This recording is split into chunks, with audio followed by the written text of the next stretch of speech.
So much for technology. Well, it's a great honor to be here, and I hope I can take you on a 9-minute ride of some show and tell kind of things, what we have been doing. So I don't want to spend a lot of time on what you see there. Basically what we're trying to do, and I'll show you how I think we could in 5 years change the way we drive in the United States, which would save the nation. 2 years ago I estimated $300 billion. Now with the difference in gasoline prices and natural gas, it's more like $500 billion or so. And that's the state of Missouri, and some of the things we've been working on very aggressively could actually really be the key to that. So I would like you to just take a quick look at this quote from USA Today in 2007. Imagine paying as little as $1.25 a gallon to run your car. You would pump a fuel that's readily available, North American produced, and virtually pollution-free. Many motorists could even fill up in their own garages every night. Now, what if this magical car were available today? And this was about natural gas vehicles, and described them as being one of the nation's best kept secrets. Well, maybe now there's other secrets that have been well kept, but no,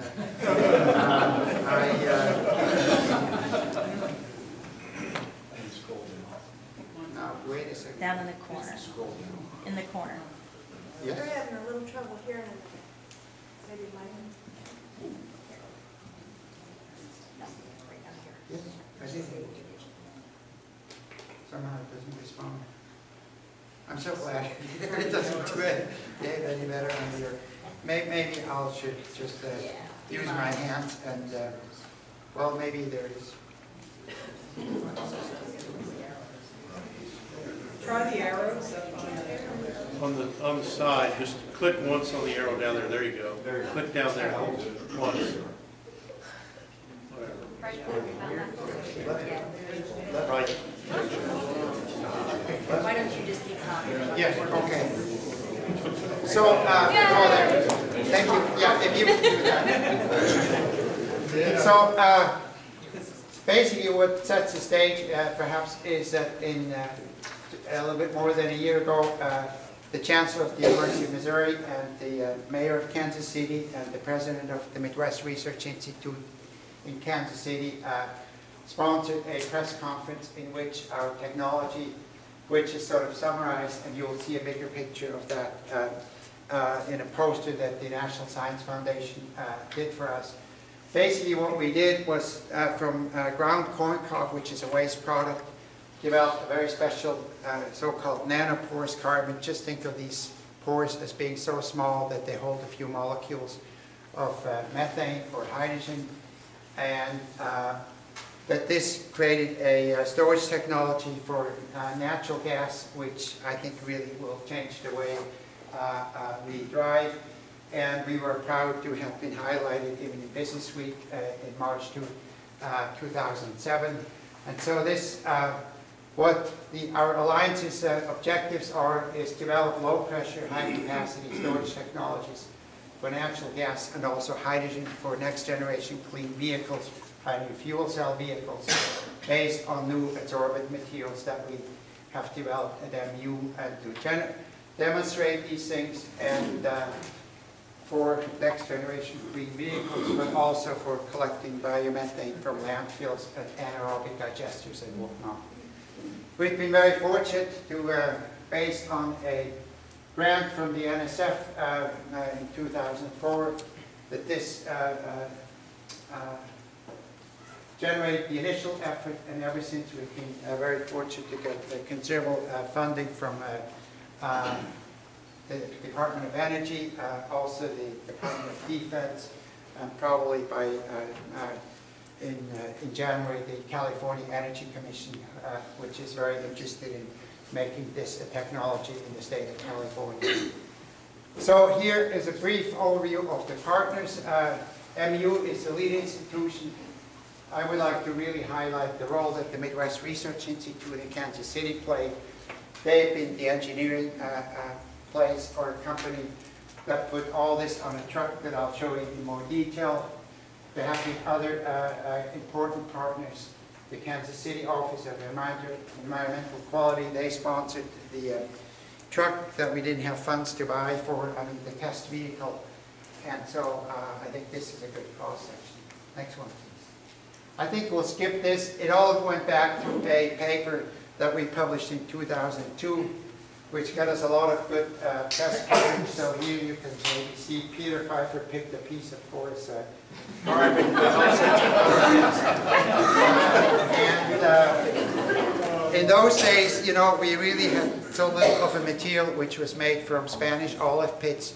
We never had even tested it, whether it works for natural gas storage. But the NSF was sufficiently impressed by this press coverage that they made a major grant come our way. I think I don't need to emphasize why we are interested in alternative fuels. So natural gas and hydrogen is really the things I would like to move for. I would like to, even currently in Oklahoma and in Nevada, you can buy one gasoline equivalent of one equivalent gallon of gasoline for less than $1. And so this is if you compare it with whatever the price is today. Natural gas vehicles have been around for a long time in terms of heavy-duty vehicles. A little bit of statistics. The reason why they've been always attractive and mandated is they produce much cleaner air in big cities. And so the question, if you can go to the next slide, is why are we not already driving such vehicles ourselves if so many things look attractive? And the reason is because currently the storage tanks are big barrels of compressed natural gas cylinders. In the ceiling of a bus, you have plenty of space for that, and in other trucks and whatnot the same way. But if you have it in a passenger car like this one here, this black barrel back there, which is the natural gas tank, has about a driving range of 200 miles only, is really using up most of the trunk space, and that's not very attractive for most of us. Next slide, please. So the idea is to make reduce the pressure in the tank so that it can be made rectangular. Once it's rectangular, like you see it from an earlier project here, you can put it underneath the floor of a car, and all of a sudden your trunk space is available as always. By the way, most gasoline tanks are under the floor of the car between the wheels and whatnot. So that's what we are trying to imitate. I think we'll skip this one here because I promised not to be technical. The thing, what happens is that in this, yes, so I actually brought one of these things with me, and I know maybe I should, I'll get to it very, very soon. How much time have I been speaking already? Anyway, here is one of our carbon briquettes that you see there. So this is it acts like a sponge for natural gas, and it holds it a huge amount at the very low pressure so that we can actually make the tank rectangular. Here is the starting material, the corn cob that we make this from. We filed for a patent, and I think the patent application is pending. These are some statistics I want to skip. So we also want to skip this one. You don't want to see scientific instruments. Here is a car sponsored by the Kansas City Office of Environmental Quality that was given to us on loan. And this is what MRI did, basically develop all the engineering things for fuel delivery. This is the original tank. This is our test tank. And if you say, but this is not a flat panel tank, then I say, yes, it's not. But the flat panel tank that you saw before in an earlier project was special ordered for $1.5 million just for 100 yards of that extruded aluminum. We didn't have that kind of budget, and so we bought for $400 aluminum tubes at Westlake.